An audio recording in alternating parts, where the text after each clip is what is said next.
In our last session, we closed Genesis chapter 13 with Abram taking a moment's reprieve in the plains of Mamre, where he dwelt for the time being. So some years have passed. Remember, when we turn the pages of the Bible, it's not like things happened. Bang, bang, bang, bang, one thing after another. Poof, poof, poof, poof. No.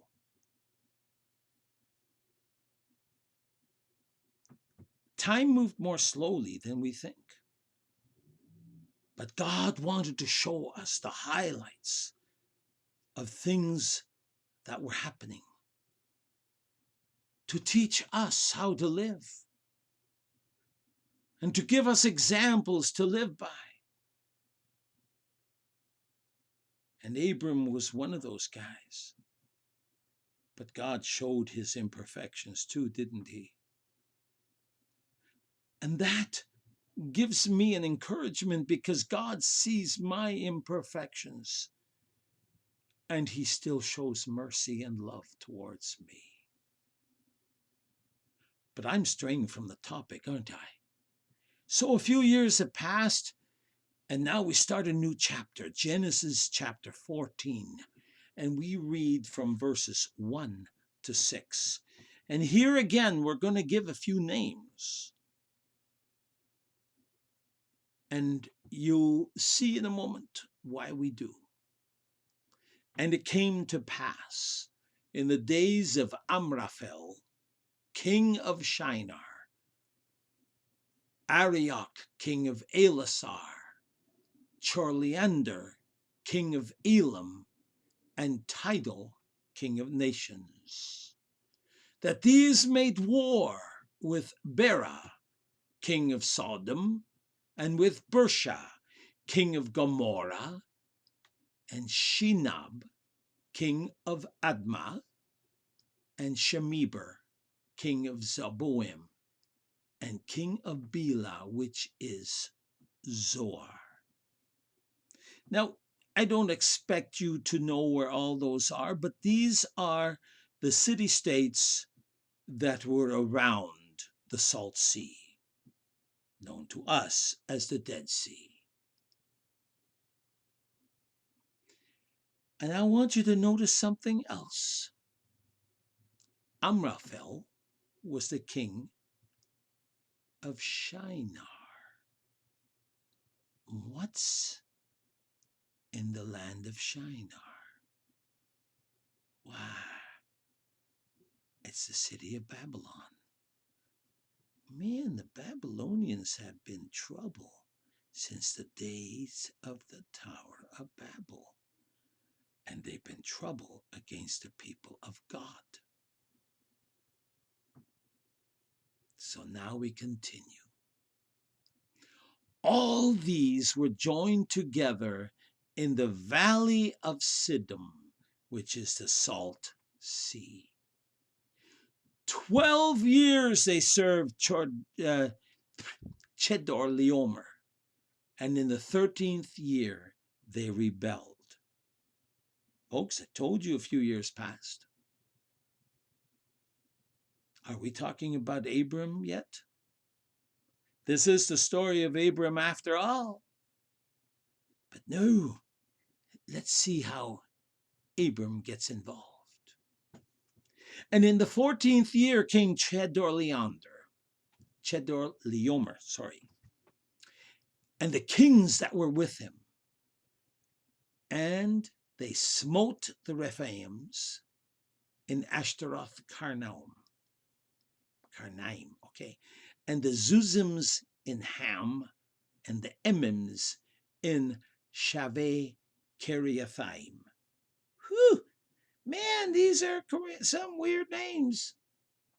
And the Horites in the Mount Seir. Whoa, you know where that is? Mount Seir? That's where Petra is going to be. So basically, all that land just north of of the Dead Sea. All that land, they took it over. Chedorlaomer took it over, and then he moved right down. And he wanted to pick a fight with the king of Sodom. So he went to all that land around the Dead Sea, going by the north and coming around. And folks, that's what they did. This is the first war mentioned in the Bible. It involved 9 nations. It involved 4 king alliance fighting against the 5 king Siddim Confederacy. Now, Siddim Confederacy is basically around the Dead Sea, which is the 5 city-states in the Dead Sea Valley. That's what I just said, right? Verse 2 makes a point of saying that the 4-nation alliance started the war. Man, that means King Chedorlaomer and his buddies started a war. The 4-nation alliance consisted of Amraphel, king of Shinar, later to be southern Babylon, Arioch, king of Elasar, which is the eastern Assyria on the Euphrates River. See, now look at that. That's a big area, isn't it? Tidal, king of nations, that consisted of various nomadic tribes from Mesopotamia, and their leader Chedorlaomer, king of Elam, who was a king in northern Persia and Assyria. So that's a big chunk of land, and they wanted to acquire more, didn't they? Has that changed? That whole area today is after the land of Israel. It hasn't changed. Picking a war against the land of Israel is like picking a war against God, isn't it? But here, they didn't pick on Abram. They went after the fertile valley that Lot saw was as beautiful as the Garden of Eden. It was as beautiful as the gardens on the Nile Delta of Egypt.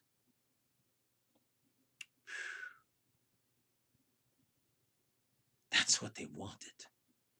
It was considered a jewel to be acquired. So, that 4-nation alliance waged war on the king of Sodom, Gomorrah, Admah, Zeboim, and Zoar.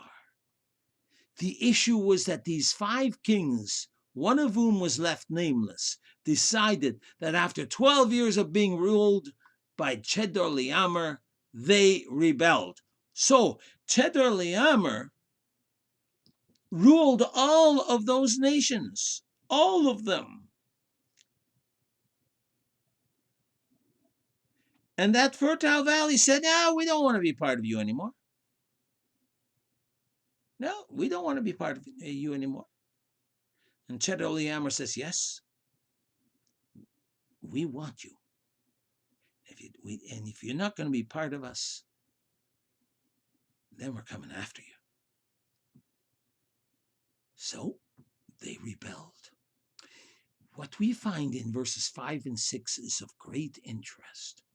When Chedorlaomer and company came into the Siddim Valley, they encountered an army straight out of a sword and sorcery novel. The 5 king confederacy of the valley sent against this invading army some impressive and frightful demonic mercenaries. The first of them were Rephaims. Now, Rephaims were giants. And that same wording was used in Genesis 6, 1-4, for giants and Nephilim in Hebrew. Some suggest they were demon-possessed beings that were the progeny from the Tower of Babel days. I wouldn't rule out the corrupt DNA was carried among the 6 in the ark, from whom all mankind would stem. Their descendants later inhabited Canaan. The second and third group were Zuzims and Emims. Zuzim meant beauty, but Emim meant terrors or terrible men. They were also warlike tribes of giants, and they were all slaughtered by Chedorlaomer. Whoa! Chedorlaomer is some mighty king, isn't he? Another group were the Horites, the ferocious cave dwellers who dwelt in the limestone caves which abounded in what would become Edom. Their ancestor was Seir, Mount Seir, see, who probably gave this name to the district where he lived. Their fight against Chedorlaomer was hopeless, too. Now think about how powerful Chedorlaomer was. Although this is the first war mentioned in the Bible, I'm certain there were others. This war probably wouldn't have been mentioned because there were so many wars in the area. It wouldn't have been mentioned if not for 4 little words, which will be covered in the next study in verse 12. Aren't you curious what those 4 words were? And they took Lot. Oh, in the next study, you'll find out what happened when they took Lot. Now, Abram will be involved.